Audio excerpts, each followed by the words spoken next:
Qonni tozalovchi foydali mahsulotlar. Qonni tozalash degan ibora tibbiyotda aniq tushuncha emas. Aslida organizmda qonni filtrlash va zararli moddalarni chiqarib yuborish vazifasini asosan jigar va buyraklar bajaradi. Ularning faoliyatini qo'llab-quvvatlaydigan foydali mahsulotlar haqida ma'lumot berib o'tamiz.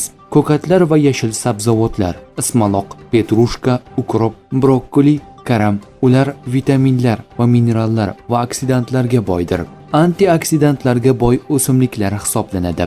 Sarimsoq antioksidant moddalarni saqlaydi. Yurak qon tomir tizimi uchun foydali. Sitrus mevalaridan limon, apelsin, mandarin, greypfrut C vitamini manbai bo'lib, immunitetni qo'llab-quvvatlaydi.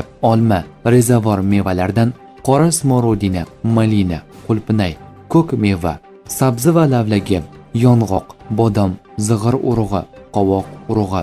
Bularning barchasi jigar va buyraklar uchun haqiqiy kuch manbai hisoblanadi.